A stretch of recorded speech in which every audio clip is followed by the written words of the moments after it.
Picture this. In 1901, divers exploring an ancient shipwreck near a small Greek island pulled up what looked like a corroded lump of bronze. But this wasn't junk. It was the Antikythera Mechanism, a device that's been called the world's first computer. Over 2,000 years old, this ancient Greek artifact was capable of predicting eclipses, tracking planets, and even calculating the timing of the Olympic Games. What's mind-blowing is its complexity. Over 30 interlocking bronze gears in an era where basic tools like pulleys were the height of innovation. It took modern imaging technology to fully understand its mechanics, and it's unlike anything else from that time. The sophistication of the mechanism suggests the Greeks had knowledge far beyond what we thought they did, or maybe they inherited it from an even older lost civilization. Some even speculate it's evidence of a technological golden age wiped from history. In any case, the Antikythera Mechanism changed the way we view the ancient world. It shattered the myth of technological simplicity in antiquity, proving that brilliant engineering wasn't limited to the modern era. And it leaves us wondering what other incredible knowledge might have been lost to time.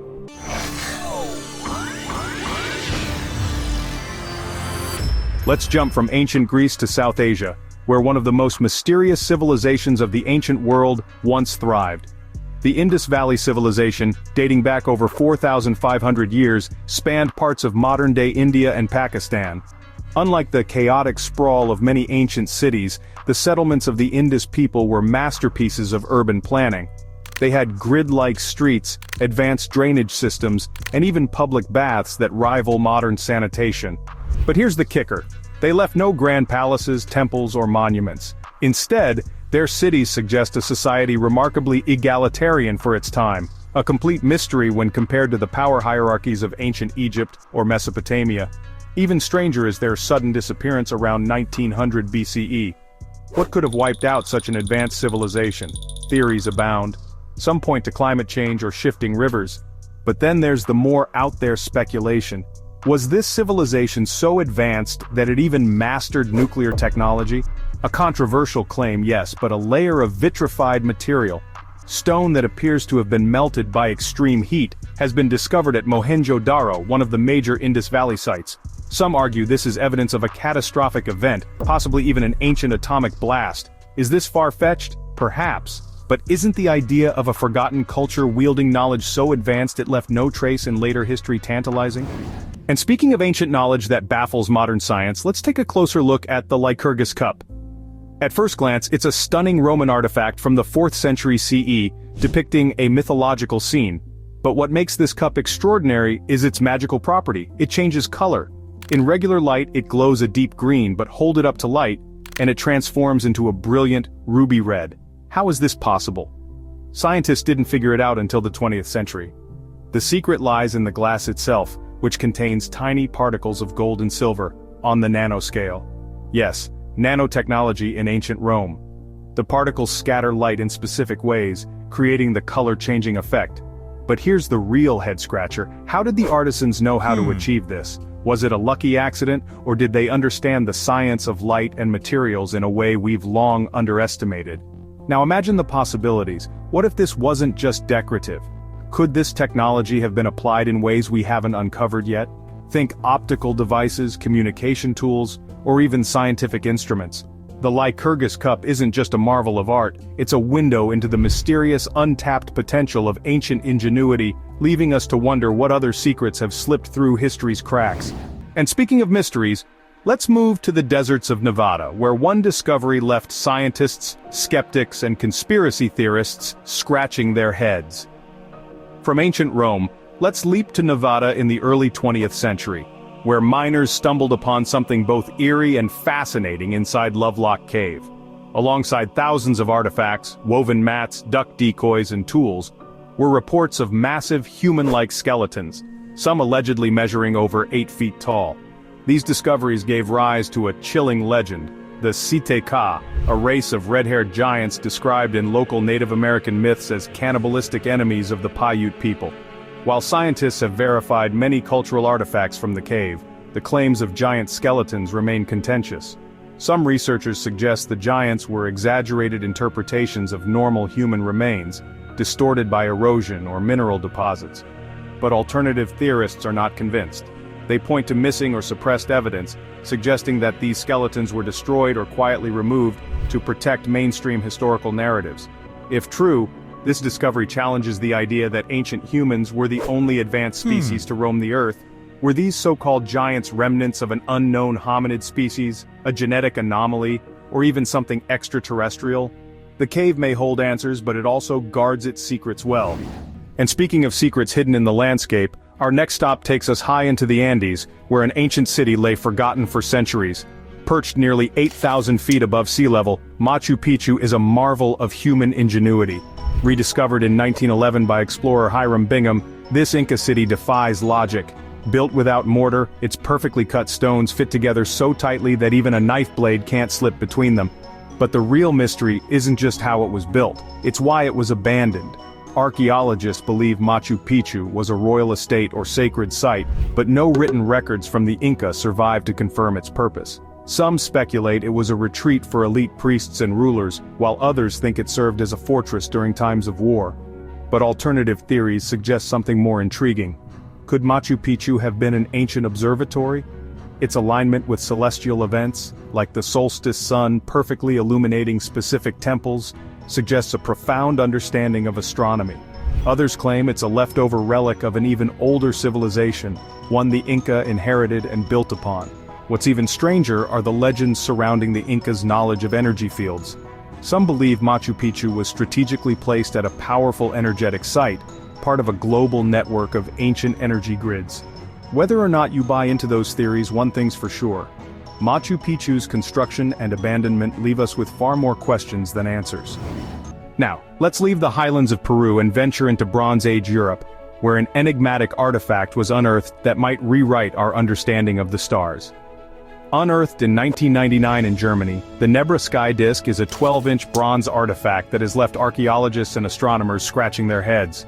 Adorned with gold symbols including the sun, moon, and stars, this 3,600-year-old object is considered the earliest known depiction of the cosmos.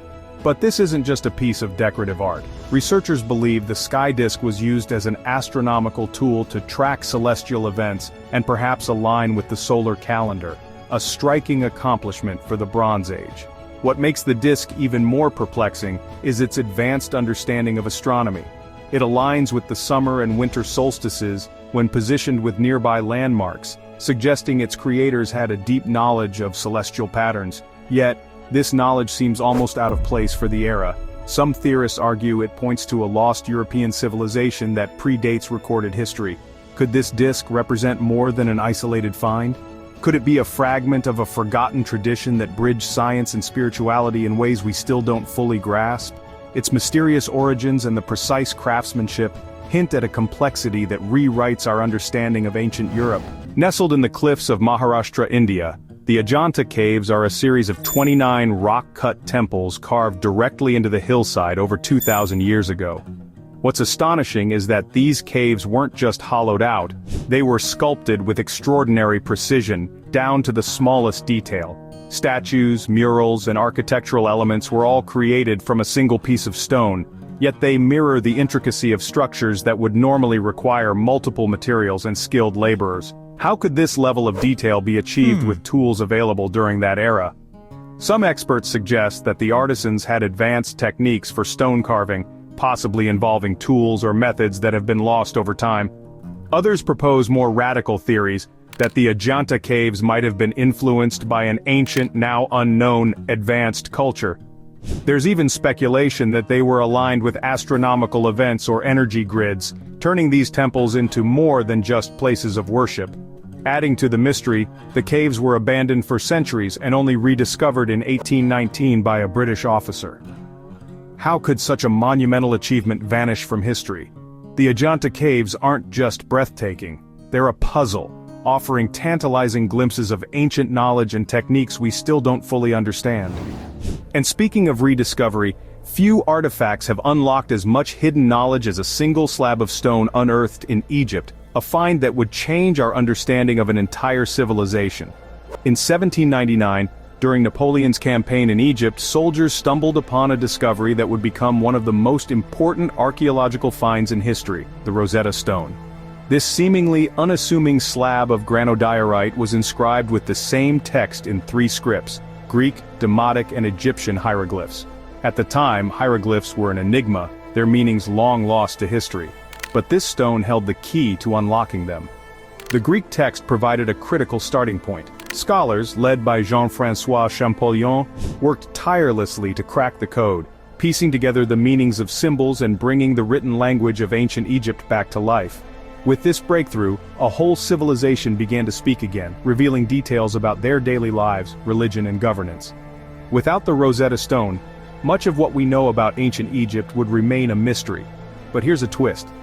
Some historians argue the stone may have been part of a larger set of inscriptions. What else might have been lost to history, and how much more could we learn if another Rosetta was unearthed? In 1947, a young Bedouin shepherd made a discovery that would shake the academic and religious world. Searching for a lost goat in the Qumran caves near the Dead Sea, he stumbled upon clay jars containing ancient scrolls. These turned out to be the Dead Sea Scrolls, a collection of nearly 1,000 texts, dating back over 2,000 years. Among them were fragments of nearly every book of the Hebrew Bible, alongside texts describing the beliefs and practices of a mysterious Jewish sect. What makes the Dead Sea Scrolls so groundbreaking is their age and content. They are the oldest known manuscripts of the Hebrew Bible, pushing our understanding of its origins and development.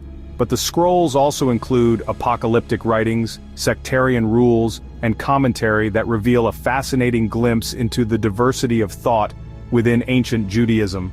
Some scholars suggest these texts may have belonged to the Essenes, a Jewish sect mentioned by ancient historians. Others argue they were part of a larger library hidden during times of upheaval. Their discovery raised questions too. Why were they hidden in caves? Were they preserved intentionally to protect sacred knowledge, or simply forgotten relics of a turbulent era? Either way, the Dead Sea Scrolls bridge a crucial gap in religious and historical scholarship, connecting ancient texts to modern beliefs. And now let's move to the windswept fields of England, where an unearthed treasure changed the way we see the Anglo-Saxon world forever. In 1939, as World War II loomed, one of England's most astonishing archaeological discoveries emerged from the quiet Suffolk countryside.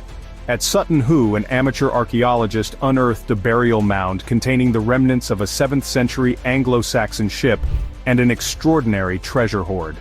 Among the items were intricately crafted gold and garnet jewelry, a ceremonial helmet, a stunning shield, and a wealth of other artifacts. This wasn't just any burial. It was likely the final resting place of a high-ranking Anglo-Saxon king, possibly King Radwald of East Anglia. What makes the Sutton Hoo treasure so remarkable is how it transformed our understanding of the so-called Dark Ages. Far from being a time of stagnation, the artifacts revealed a sophisticated society with connections to the wider world. Some items were made from materials sourced as far as Byzantium and the Middle East, highlighting the extensive trade networks of the time. The craftsmanship of the helmet and jewelry rivaled anything found elsewhere in Europe, demonstrating the artistic and cultural achievements of Anglo-Saxon England. This find didn't just rewrite history, it gave new life to a period once thought to be shrouded in obscurity. But treasures don't just tell us about kings and warriors. Sometimes they uncover the daily realities of ancient trade and travel. For that, we head to the Mediterranean, where the depths of the sea revealed a ship that carried the world of the Bronze Age on board. Off the coast of Turkey, a discovery beneath 150 feet of water brought the late Bronze Age to life like never before. In the late 1980s, divers found the Uluburun Shipwreck, a 3,300-year-old trading vessel carrying a cargo that reads like a shopping list for the ancient world. There were copper and tin ingots used to make bronze, alongside Canaanite jars filled with resin, Egyptian glass beads, Cypriot pottery, African ebony, and even Baltic amber. The ship's contents represented a vast network of trade routes connecting the Mediterranean, the Near East, and beyond.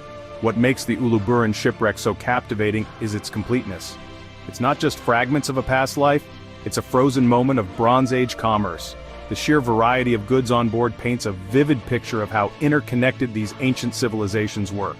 And let's not forget the mystery of the ship itself. Where was it headed? Who were the crew? Some suggest it may have been a royal trade vessel, given the luxurious goods aboard, including a gold scarab bearing the name of Nefertiti. The Uluburun wreck reminds us that history isn't just written in grand monuments or famous battles, Sometimes it's hidden in the cargo of a ship, preserved beneath the waves, offering us a rare glimpse into the everyday interactions that shaped the ancient world. Discovered in 1961 in a Neolithic site in Romania, the Tartaria Tablets have stirred debates for decades. These small clay slabs, etched with intricate symbols, are thought to date back to 5300 BCE, making them potentially the oldest known examples of writing in human history, if they are writing at all. Some scholars argue these symbols are an early precursor to Sumerian cuneiform, suggesting that literacy might have originated in Europe before spreading to Mesopotamia. Others, however, believe the marks are purely decorative or represent a primitive counting system. But here's where things get even more intriguing. The symbols bear a striking resemblance to markings found in far-off cultures, leading some to speculate about ancient cultural exchanges, or even extraterrestrial influence. Could the tablets be evidence of a forgotten, highly advanced civilization? Or are they part of a larger, interconnected network of knowledge we've only begun to uncover? The mystery of their meaning, and how they fit into the story of early human development, continues to fuel debate and wild speculation. And speaking of enigmatic symbols, let's move across the Atlantic to New Hampshire, where a stone covered in strange carvings has kept archaeologists guessing for over a century. In 1872, while digging a fence post near Lake Winnipesaukee, workers unearthed a peculiar egg-shaped stone unlike anything they'd ever seen. The Lake Winnipesaukee Mystery Stone, as it's now called, is carved with intricate symbols, including depictions of arrows, a spiral, and what some believe is a human face. What makes it truly unique is the craftsmanship. It's perfectly smooth, with holes drilled so precisely that even modern tools would struggle to replicate them. The stone's origins remain unknown. Some suggest it's a Native American artifact, created to commemorate an important event or serve as a ritual object. Others believe it could have been brought to the area by early European settlers or explorers. But conspiracy theories abound. Could this artifact be evidence of ancient contact with advanced technology? Or is it a remnant of an unknown culture whose knowledge has vanished without a trace? Despite numerous investigations, the purpose and creators of the Lake Winnipesaukee Mystery Stone remain a puzzle, one that seems to invite more questions than answers. And just as this enigmatic stone challenges our understanding of early craftsmanship, an ancient list from Sumer tells a story so unbelievable, it borders on the mythical. In the heart of Mesopotamia, archaeologists uncovered a text so strange it has puzzled historians for decades. Known as the Sumerian Kings List, this ancient cuneiform inscription recounts the reigns of Sumerian rulers. But here's the twist: some of these kings are said to have ruled for thousands of years.